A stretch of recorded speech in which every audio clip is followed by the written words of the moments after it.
Mashahidi wawili 11, ndipo nikapewa kipimo kama fimbo, nikaambiwa nenda kapime hekalu la Mungu pamoja na madhabahu, na wahesabu watu waabuduo humo juu. Lakini usipime uwanja wa nje ya hekalu, uache, kwa sababu uwanja huo wamepewa mataifa wasiomjua Mungu. Wataukanyaga mji mtakatifu kwa muda wa miezi 42. Nami nitawapa uwezo mashahidi wangu wawili watoe unabii kwa muda wa siku 1262 wakiwa wamevaa magunia.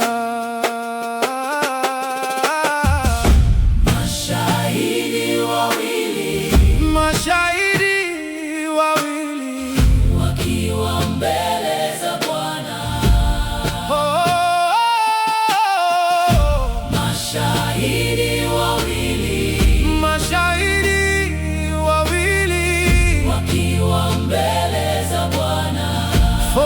Manabii hao wawili ni ile mizeituni miwili na vile vinara viwili visimamavyo mbele za Bwana na mbele ya nchi yote. Na mtu akitaka kuwadhuru, moto toka vinywani mwao na kuwateketeza adui zao, na hivyo ndivyo atakavyokufa mtu yeyote atakayetaka kuwadhuru. Watu hawa wanayo mamlaka ya kuyafunga mawingu ili mvua isinyeshe wakati wote watakapokuwa wanatoa unabii wao.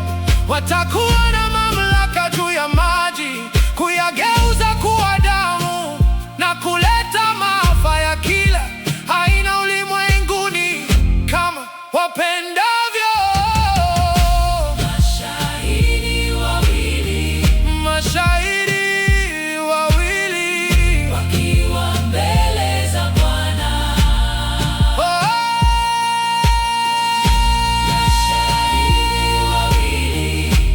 Mashahidi wawili wakiwa mbele za Bwana. Lakini baada ya zile siku 3.5 pumzi hawahi kutoka kwa Mungu iliwaingia, na wakasimama wote waliowaona, wakaingiwa na hofu kutwafti. Kisha wale manabii wawili wakasikia sauti kuu kutoka mbinguni ikiwaambia, njoni huku juu. na wakapaa mbinguni katika wingu, wakati maadui zao wakiwatazama teti. Wakati huo kukatokea tetemeko kuu la nchi, na sehemu moja ya 10 ya mji ikaanguka. Watu 7,000 wakawawa katika tetemeko hilo, na waliosalimika wakaogopa sana, wakamtukuza Mungu wa mbinguni.